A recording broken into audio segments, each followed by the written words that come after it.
ഈ ഹാഷിഷ് ഓയിലും ബ്രൗൺ ഷുഗറും MDMA പിന്നെ പേരറിയാത്ത കുറേ ലഹരിയുമായിട്ട് നമുക്ക് പേരറിയാത്ത ലഹരിയുമായിട്ട് 2 ദിവസം മുമ്പിട്ട് 3000-ഓളം പേരെയാണ് നമ്മുടെ പോലീസ് ഡിപ്പാർട്ട്മെന്റും എല്ലാവരും കൂടെ അറസ്റ്റ് ചെയ്തത്. ഓപ്പറേഷൻ ഡി ഹണ്ട് എന്നാണ് പേരിട്ടത്. ഇത്രയും ദിവസം ഈ പോലീസുകാരൊക്കെ എവിടെയാണ്? അതായത് ഈ ഇത്രയും വലിയ പ്രക്ഷോഭങ്ങളൊക്കെ നടത്തി ആളുകളെയൊക്കെ കൊല്ലുന്ന രീതിയിലേക്കൊക്കെ എത്തിയപ്പോഴാണ് ഇവർക്കൊക്കെ ഈ ബോധോദയം ഉണ്ടായത്. ഈ ഓപ്പറേഷൻ ഡി ഹണ്ട് എന്ന് പറയുന്ന സാധനത്തിൽ ഏർപ്പെട്ടിരിക്കുന്ന പോലീസ് ഉദ്യോഗസ്ഥരും എക്സൈസ് ഉദ്യോഗസ്ഥരും വർഷങ്ങൾ കൊണ്ട് ഇവിടെ ശമ്പളം മേടിക്കുന്നവരായിട്ടുള്ള ഉദ്യോഗസ്ഥർ തന്നെയാണ്. അവർ നേരെ ചൊവ്വേ പണിയെടുത്തിരുന്നെങ്കിൽ, അല്ലെങ്കിൽ അവരെ കൊണ്ട് നേരെ ചൊവ്വേ പണിയെടുപ്പിച്ചിരുന്നെങ്കിൽ ഈ പറയപ്പെടുന്ന ഒരു അവസ്ഥയിലേക്ക് കേരളം പോകില്ലായിരുന്നു. കഴിഞ്ഞ ദിവസം നിയമസഭയിൽ ഈ ചർച്ച നടക്കുമ്പോൾ ഭരണപക്ഷത്തിരിക്കുന്ന പല MLA-മാരും മറ്റ് സംസ്ഥാനങ്ങളുടെ കണക്കെടുത്ത് വെച്ചിട്ട് കേരളം അവരെക്കാളൊക്കെ ഈ രേറ്റിൽ പിന്നിലാണ് എന്ന് വാദിക്കുന്നതുണ്ട്. 1% കഞ്ചാവ് ഉപയോഗിക്കുന്നവർ, MDMA ഉപയോഗിക്കുന്നവർ, ഹാഷിഷ് ഓയിൽ ഉപയോഗിക്കുന്നവർ, അത്തരത്തിലുള്ള രാസലഹരിയും അല്ലാതെയുള്ള ലഹരിയും ഉപയോഗിക്കുന്നവർ, നിരോധിക്കപ്പെട്ട ലഹരി പദാർത്ഥങ്ങൾ ഉപയോഗിക്കുന്നുണ്ടെങ്കിൽ അത് ഈ നാടിലെ ആഭ്യന്തര വകുപ്പിന്റെ എക്സൈസ് ഡിപ്പാർട്ട്മെന്റിന്റെ പരാജയം തന്നെയാണ്. ഇത് അംഗീകരിക്കണം. ഇത് രാഷ്ട്രീയം പറയുന്നതല്ല. ഇത് ഇന്നും ഇന്നലെയും തുടങ്ങിയ ചരിത്രമൊന്നുമല്ല. പണ്ട് ഇത്തരത്തിൽ ഈ കേരളത്തിലേക്ക് വലിയ തോതിൽ ചാരായം ഒഴുകി എത്തിയപ്പോൾ ഇതിന്റെ സോഴ്സ് കണ്ടെത്തി അടച്ചതാണ്. ചാരായം നിരോധിച്ചതാണ്, സ്പിരിറ്റ് കച്ചവടം നിരോധിച്ചതാണ്. അപ്പൊ കേരളത്തിൽ ഇത് പിടിക്കപ്പെടും. നോക്കൂ, ആരെയാണ് പിടിക്കുന്നത്? 10 മില്ലി, 0.01 മില്ലി ഒക്കെ ആയിട്ട് വരുന്ന ആളുകൾ, പല യൂട്യൂബർമാരെ പിടിച്ചതായിട്ട് നമ്മൾ കണ്ടിട്ടുണ്ട്. അവരൊക്കെ ഇന്ന് യൂട്യൂബിൽ തെറ്റിദ്ധരുത്തി സജീവമായി നിൽക്കുന്നു. പല അഭിനേതാക്കളെ അറസ്റ്റ് ചെയ്തിട്ടുണ്ട്, പിന്നീട് കേസിൽ വെറുതെ വിട്ടിട്ടുണ്ട്. അല്ല, ഇന്ന് തന്നെ പുതിയ വാർത്ത വരുന്നുണ്ട്. 2 ഗായകനും 5ഓളം ഗായകർ. ആരൊക്കെയാന്ന് എല്ലാവർക്കും അറിയാവുന്ന, അവന്റെ പെരുമാറ്റം കണ്ടാൽ തന്നെ അറിയാവുന്ന. വേറെ നമ്മൾ പറയാൻ ആഗ്രഹിക്കുന്നില്ല. ടെസ്റ്റ് ചെയ്യട്ടെന്നേ. ഇവരെ ഉപയോഗിക്കുന്നവരെ പിടിക്കുക എന്നുള്ളതല്ല രാഹുലേ. ഇത് ഞാനിപ്പോ ഇത് ഉപയോഗിക്കുന്ന ആളാണെന്ന് വിചാരിക്കുക, ഞാൻ ഉണ്ടാക്കുന്നതല്ലല്ലോ. എനിക്കിത് കൊണ്ടുതരുന്ന ഒരു സപ്ലൈ ചെയിൻ ഉണ്ട്. ആ സപ്ലൈ ചെയിൻ കണ്ടെത്തി പോയിട്ട് ഇതിന്റെ സോഴ്സ് കണ്ടുപിടിക്കണം. എവിടെ നിന്നാണ് ഇത് കേരളത്തിലേക്ക് വരുന്നത് എന്ന് കണ്ടുപിടിക്കണം. ഇതിന് അവിടെ മൂടോടെ വെട്ടണം. അല്ലാതെ ഇവിടെ കൊണ്ടുവന്ന് ഇത് ഉപയോഗിക്കുന്ന ആളുകളെ ഈ നമ്മുടെ കേസിൽ നിന്ന് ഒഴിവാക്കിയെങ്കിലും കായംകുളം MLA-യുടെ മകന്റെ കഞ്ചാവ് കേസ് വന്ന സമയത്ത്, അങ്ങനെയുള്ള ആരോപണങ്ങൾ വന്ന സമയത്ത് ഞാൻ ആ അമ്മയെ കുറ്റം പറയാനൊന്നും ആഗ്രഹിക്കുന്നില്ല. ഒരു സ്വാഭാവികമായിട്ടും ആ പയ്യൻ ഉപയോഗിച്ചോ എന്നുള്ളത് ആർക്കും അറിയൊന്നുമില്ല. ഞാൻ ന്യായീകരിക്കാനും പോകുന്നില്ല, തള്ളിക്കളയാനും പോകുന്നില്ല. ആ സമയത്ത് ഞാൻ പറഞ്ഞതാണ്, ഇവിടെ തെറ്റുകാരൻ സ്റ്റേറ്റാണ്, കുറ്റം സ്റ്റേറ്റിന്റെയാണ്. എങ്ങനെ ആ സാധനം ആ കുട്ടികളുടെ കയ്യിലെത്തി? 17-18 വയസ്സുള്ള കുട്ടികളുടെ കയ്യിലേക്ക് എങ്ങനെ ഈ സാധനം എത്തുന്നു? അല്ല, അതിനകത്ത് വേറൊരു കാര്യം, സജി ചെറിയാൻ എന്താ പറഞ്ഞത്? മന്ത്രിയാണ്. ഒരു മന്ത്രി ഒരു പൊതുവേദി വന്നിട്ട് പറയാ പുക വലിക്കുന്നത് പിള്ളേരല്ലേ എന്ന്. ഞാൻ രാഹുലിനോട് കൃത്യമായിട്ട് പറയാം. ഞാൻ ഒരാഴ്ചക്ക് മുമ്പ് ആലുവയിൽ ഒരു കടയിൽ ഫുഡ് കഴിക്കാൻ കയറി. ഞാനൊരു ചായയൊക്കെ കുടിച്ചിട്ട് ഇറങ്ങി വരുമ്പോൾ യൂണിഫോം ഇട്ടൊരു പയ്യൻ നിന്ന് സിഗരറ്റ് വലിക്കുക. ഇപ്പുറത്ത് നിന്നുകൊണ്ട് മറ്റൊരു പയ്യൻ ഇവനെ ഉപദേശിക്കുക. എന്നിട്ട് കടക്കാരനോട് തട്ടി കയറുക. ഇവനും സിഗരറ്റ് വലിച്ചോണ്ടാ.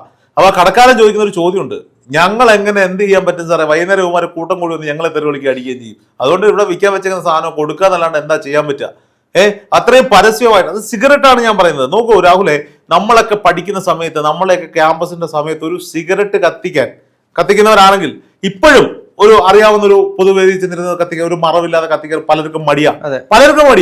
പക്ഷെ ഇപ്പോഴത്തെ ചെറുപ്പക്കാർക്ക് അങ്ങനെ ഒരു മടിയേ ഇല്ല എന്നുള്ളതാണ്. ഇപ്പോ പലപ്പോഴും പല വീഡിയോകളും ഇങ്ങനെ വരുന്നുണ്ട്, പെൺകുട്ടികളോ ആൺകുട്ടികളോ. ആൺകുട്ടികൾക്കാണെങ്കിൽ എന്തുകൊണ്ട് പെൺകുട്ടിക്കായിക്കൂടാ? അതൊരു സദാചാര ബോധം ചിന്തിക്കുന്ന ഒരു സാധനമാണ്. സിഗരറ്റ് അവർ മാറ്റി നിർത്ത്. നോക്കൂ, പണ്ട് ഞാൻ 2007-2010 കാലഘട്ടത്തിൽ കോയമ്പത്തൂർ പഠിക്കാൻ പോയ ആളാണ്. ആ സമയത്ത് അവിടെ ഈ കഞ്ചാവിന്റെ ഉപയോഗം വളരെ വലിയ രീതിയിലുണ്ടായിരുന്നു. മരുന്ന് ഇഞ്ചക്ഷനൊക്കെ വളരെ കേട്ടുകേൾവി മാത്രമായിരുന്നു. മദ്യവും കഞ്ചാവും, അതിൽ കഞ്ചാവാണ് ഏറ്റവും കൂടുതൽ ഉപയോഗിച്ചിട്ടുള്ളത്. ഇന്റർവെൽ സമയത്ത് പോയിട്ട് കഞ്ചാവ് അടിച്ചിട്ട് തിരിച്ച് ക്ലാസ്സിൽ പോയിരിക്കുന്നവരൊക്കെ ഉണ്ടായിരുന്നു. അന്ന് ഒരു ഇതെന്താണെന്ന് അറിയാൻ വേണ്ടി ഞാനും ഉപയോഗിച്ചിട്ടുണ്ട്. എനിക്ക് പറയുന്നതിനൊത്ത് ഒരു തെറ്റുമില്ല. ഒരു കൂടി വന്ന ആ 3 വർഷ പഠനത്തിനിടയിൽ 4-5 തവണ ഞാൻ ഉപയോഗിച്ച് നോക്കിയിട്ടുള്ള ആളാണ്. എനിക്കത് പറ്റാത്തൊരു സാധനമാണെന്ന് തോന്നിയിട്ട് നമ്മൾ കളഞ്ഞ ഒരാളാണ്. അന്ന് നമ്മൾ വിചാരിച്ചിട്ടുണ്ട്, ദൈവമേ, ഈ കേരളത്തിൽ നിന്ന് പുറത്തു പോകുന്നവർക്കാണല്ലോ ഈ ഇത്ര സൗകര്യങ്ങൾ കിട്ടുന്നത്. ഇപ്പൊ അങ്ങനെയല്ല. 9ാം ക്ലാസ്സിൽ പഠിക്കുന്ന ഒരു വിദ്യാർത്ഥി ലഹരി മൂത്ത് അനിയത്തിയെ പീഡിപ്പിച്ചു കേരളത്തിൽ. ഇപ്പം തിരുവനന്തപുരത്തെ വെഞ്ഞാറമൂട്ട കൂട്ടക്കൊല, അവൻ ലഹരിക്ക് അഡിക്റ്റ് അല്ല എന്ന് പറയുന്നുവെങ്കിലും അവന് മദ്യപാനത്തിന് അഡിക്റ്റ് ആയിരുന്നു. അത് മറ്റൊരു ലഹരിയാണല്ലോ. മദ്യപിച്ചിട്ടാണ്, ധൈര്യത്തിന് വേണ്ടി മദ്യപിച്ചു എന്നാ പറയുന്നത്. പ്ലാൻ ചെയ്ത് ഗൂഗിൾ നോക്കി ആയുധം കണ്ടെത്തി അമ്മയെയും ബാക്കിയുള്ളവരെയും കൊല്ലാൻ തീരുമാനിച്ചവൻ ധൈര്യത്തിന് വേണ്ടി മദ്യപിച്ചു എന്നാ പറയുന്നത്. അമ്മയെ, ക്യാൻസർ പേഷ്യന്റായ അമ്മയെ വെട്ടിക്കൊന്ന മോൻ, അവനേതോ മെന്റൽ ആശുപത്രി കിടക്കുക. അമ്മയെ കൊന്നതിന്റെ സങ്കടമല്ല, ഡി അഡിഷൻ, ഈ സാധനത്തിന്റെ വിഡ്രോവൽ സിൻഡ്രോം ആയിരിക്കാം, എനിക്കറിയില്ല. കിട്ടാതെ വരുമ്പോൾ ഉണ്ടാവുന്ന പ്രാന്ത്. അത്തരത്തിൽ എത്രയോ കേസുകളാ രാഹുല് നമ്മളെ നാട്ടിൽ കേട്ടു. ഇതിന്റെയൊക്കെ കുറ്റക്കാരനാരാ? ഞാൻ പൊളിറ്റിക്സ് രാഷ്ട്രീയം പറയുന്നതല്ല, സ്റ്റേറ്റ് ആണ്. സ്റ്റേറ്റിന്റെ ആ മേഖലയിലേക്കുള്ള ഒരു നിരീക്ഷണം വളരെ കുറഞ്ഞു പോയി. നോക്കൂ, എറണാകുളത്ത് കഞ്ചാവോ MDMA കിട്ടാൻ ഒരു പാടുമില്ല. സീരിയസ്ലി ഒരു പാടുമില്ല. ഒരു 10 നമ്പറിൽ വാട്സപ്പിൽ ഒരു മെസ്സേജ് അയച്ച് ഗൂഗിൾ പേയിൽ പൈസ അയച്ചു കൊടുത്ത ഹോം ഡെലിവറി സംവിധാനം അടക്കം ഇവിടെയുണ്ട്. ഇത് അന്ന ചോദിക്കും, നിങ്ങളൊക്കെ മാധ്യമപ്രവർത്തകരല്ലേ ഇതൊക്കെ കാണിക്കാൻ നിന്ന് ആരാടെ നമ്മളെ സഹായിക്കാൻ നിൽക്കണേ? ഇതൊരു വലിയ വാർത്തയല്ല. വാർത്ത മാത്രമോ? നമ്മൾ വാർത്തയുടെ പുറകെ പോയി കഴിഞ്ഞാല് പിന്നെ ഇവരുടെ ആക്രമണങ്ങളോ നമ്മൾ സഹിക്കേണ്ടി വരും. അത് പോട്ടെ, ആക്രമണം സഹിക്കുക തയ്യാറാകും. പക്ഷെ സംസ്ഥാന സർക്കാരിന് ഇതുമായി യാതൊരു വിധമായ പ്രതിബദ്ധതയില്ല. ഇപ്പോ ഈ കഴിഞ്ഞ ദിവസങ്ങളിൽ ഇത്രത്തോളം വലിയ ഓപ്പറേഷൻ നടത്തി കണ്ടെത്തി. നമുക്ക് ഒരു സമൂഹം മുഴുവൻ ഇതിന് അഡിക്റ്റ് ആയതിനു ശേഷം ഇത് കണ്ടെത്തിയത് കൊണ്ട് വല്ല പ്രയോജനമുണ്ടോ? ഒരു പ്രയോജനമില്ല. ഒരു സമൂഹത്തെ മുഴുവൻ ലാസലഹരിയിൽ ആറാടിച്ച് ഇവിടുത്തെ നിശാ പാർട്ടികളും സംസ്കാരമൊന്നും ഞാൻ പറയുന്നില്ല, അത് മറ്റേ തന്തയുവാണെന്ന് പുതുതലമുറ പറയും. എവിടെയാണ്, ഏത് പാർട്ടികളിലാണ്, ഏത് മേഖലയിലാണ് ഇത് ഒഴുകിയെത്താത്തത്? എവിടെ ഒരു കുഞ്ഞ് 2 പേര് 3 പേര് ചേരുന്നു, അവിടെ മദ്യത്തിനും അപ്പുറത്തേക്ക് കഞ്ചാവ് MDMA വളരെയാണ്. MDMA അടിച്ചു കഴിഞ്ഞാൽ ഒരാളും അറിയുന്നില്ല. ഞാൻ കഴിഞ്ഞ ദിവസം വിശ്വനാഥൻ ചന്ദ്രശേഖരൻ ചേട്ടൻ ഇന്റർവ്യൂ എടുക്കാൻ പോയി. വലിയ നിലപാടെടുത്ത ആളാണ് അദ്ദേഹത്തിന് കുറെ സങ്കടങ്ങൾ പറഞ്ഞു. അദ്ദേഹം പറയണം, മദ്യമാണെങ്കിൽ എനിക്ക് തിരിച്ചറിയാം, കഞ്ചാവാണെങ്കിൽ എന്റെ മണം കേൾക്കുമ്പോൾ എനിക്കറിയാം. ഇത് മണമില്ല, എന്റെ മോനിത് അടിക്കുന്നത് ഞാൻ എങ്ങനെ അറിയാനാ? കൃത്യമായ നെറ്റ്വർക്ക് എല്ലാ വീട്ടിലും. അദ്ദേഹം പറഞ്ഞിട്ടുണ്ട്, പല പ്രമുഖന്മാരായ ആളുകളുടെ വീട്ടിലും ഈ സാധനമുണ്ട്. ഞാൻ അതിനുശേഷം എനിക്ക് എൻ്റെ ത്രോട്ട് ഇൻഫെക്ഷൻ ആയിട്ട് ഞാൻ ഹോസ്പിറ്റലിൽ പോയപ്പോൾ ഈ വിഷയം ഞങ്ങൾ സംസാരിച്ചുകൊണ്ടിരിക്കുമ്പോൾ ആ ഡോക്ടർ പറയുക, എൻ്റെ രോഹിത്തെ, ആ ഹോസ്പിറ്റൽ ഡി അഡിക്ഷൻ്റെ സംവിധാനമുള്ള ഹോസ്പിറ്റലാണ്. എൻ്റെ രോഹിത്തിൻ്റെ നാട്ടിൽ, ഈ അയൽവക്കത്തെ നാട്ടിൽ എത്രയോ വലിയ പ്രമുഖന്മാരുടെ, സർക്കാർ ഉദ്യോഗസ്ഥരുടെ, പോലീസ് ഉദ്യോഗസ്ഥരുടെ വീട്ടിൽ അവരും മനപ്രയാസം അനുഭവിക്കുന്ന അറിയോ? രഹസ്യമായിട്ട് ഞാൻ ട്രീറ്റ് ചെയ്യുന്നുണ്ടെന്ന് അറിയോ? ആ ഡോക്ടറിനോട് ചോദിച്ചേ. പോലീസുകാരുടെ വീട്ടില്, സർക്കാർ ഉദ്യോഗസ്ഥരുടെ വീട്ടില്, സാധാരണക്കാരുടെ അധ്യാപകരുടെ വീട്ടില് ആരും അറിയാതെ അവർ രഹസ്യമായി ചികിത്സിക്കുകയാണ് ഈ മക്കളെ ഇതിൽ നിന്ന് മാറ്റാൻ വേണ്ടിയിട്ട്. അത്രത്തോളം വ്യാപനമായിരിക്കുന്നു ഈ സാധനം എന്നുള്ളതാണ്. അപ്പോ സ്വാഭാവികമായി ഇതൊരു ചെറുപ്പക്കാരെ സംബന്ധിച്ചിടത്തോളം അവർക്ക് അന്നേരം കിട്ടുന്ന ഒരു സുഖത്തിന്റെ പിന്നാലെ പോവാണ്. ഇനി ഇതിനകത്ത് മനസ്സിലാക്കേണ്ട ഒരു കേസുണ്ട്. ഞാൻ ഈ വിശ്വനാഥൻ ചന്ദ്രശേഖരൻ ചേട്ടൻ പറഞ്ഞൊരു സാധനമാണ്. ഒരു ഗ്യാങ് ഈ സാധനം വിൽക്കാൻ തീരുമാനിക്കും. ആ ഗ്യാങ്ങിലേക്ക് ഏതെങ്കിലും ഒരു പ്രമുഖന്റെ, ഒരു പോലീസ് ഉദ്യോഗസ്ഥന്റെയോ രാഷ്ട്രീയക്കാരന്റെയോ ഒക്കെ ഒരു മകനെയോ മകളെയോ കൊണ്ടുവന്ന് അതിനകത്ത് കണക്ട് ചെയ്യും. എന്തിനാണെന്ന് വെച്ചാൽ നാളെ ഒരു പ്രശ്നം വന്നാൽ ഊരി വരാനുള്ള ലിങ്കാണ്, അവർ രക്ഷപ്പെടുത്തിക്കൊള്ളുമല്ലോ. അങ്ങനെ ചിലപ്പോൾ പെട്ടുപോയതായിരിക്കും ഈ കായംകുളം MLA മകനും. ഞാൻ സീരിയസ് ആയിട്ട് പറയാം. ചിലപ്പോൾ അമ്മ മനസ്സിലാക്കിക്കൊണ്ട് ഈ വിഷ്ണുപുരം ചന്ദ്രശേഖരൻ ചേട്ടൻ ചെയ്തൊരു സ്ട്രാറ്റജി ഇവിടെ വർക്കൗട്ട് ആയില്ല എന്നുള്ളതേ ഉള്ളൂ. എതിർപ്പുകൾ ഒരുപാടുണ്ടായി. എന്നാലും ഒരു അമ്മയുടെ ഭാഗത്ത് നിന്ന് കുഞ്ഞിനെ തിരുത്തിയെടുക്കാനുള്ള പ്രായമുണ്ട്. അത് ഉപയോഗിച്ചിട്ടുണ്ടെങ്കിൽ, എനിക്കറിയത്തില്ല ഉപയോഗിച്ചിട്ടുണ്ടോ എന്നുള്ളത്.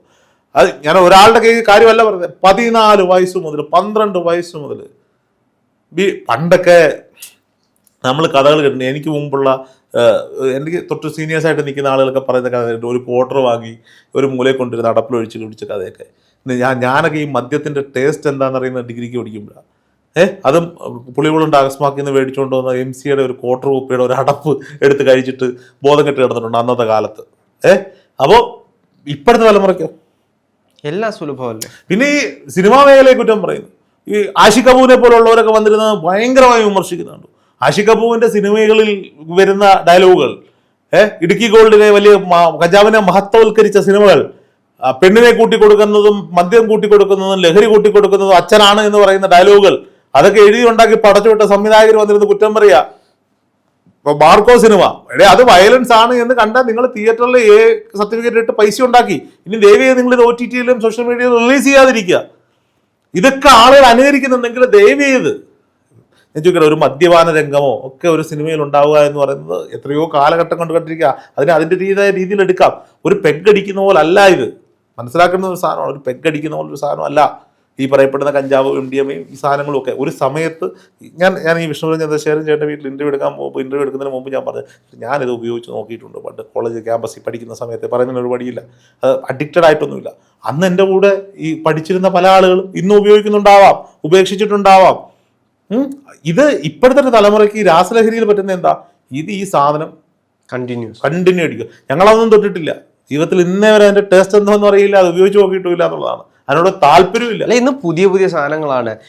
MDMA തന്നെ കല്ല്, അങ്ങനെ ഞങ്ങൾ പഠിക്കുന്ന കാലത്ത് ഞങ്ങൾക്ക് ഇന്റർനാഷണൽ സ്റ്റുഡൻസ് ഉണ്ട് ഞങ്ങളുടെ, ഭൂട്ടാനിൽ നിന്നും സുഡാനിൽ നിന്നും വരുന്നത്. അതിൽ ഈ ഭൂട്ടാനീസിന്റെ ഏറ്റവും പ്രധാനപ്പെട്ട ലഹരി എന്താണെന്ന് അറിയോ? അവർ കഞ്ചാവ് അടിക്കും. അതിനൊപ്പം തന്നെ നമ്മുടെ വൈറ്റ്നർ ഇല്ലേ, വൈറ്റ്നർ പേപ്പർ വായിക്കുന്ന വൈറ്റനർ അത് കവറിനകത്ത് പിഴിഞ്ഞൊഴിച്ചിട്ട് അതിനുള്ളിലേക്ക് ഈ വൈറ്റനർ ഡയലൂട്ട് ചെയ്യുന്ന സാധനം, ഡയലൂട്ടർ റിമൂവർ, ഇത് ഒഴിക്കുമ്പോൾ ഒരു കെമിക്കൽ റിയാക്ഷൻ നടക്കും. ഈ ഗ്യാസാണ് അവർ വലിച്ചു കയറ്റുന്നത്.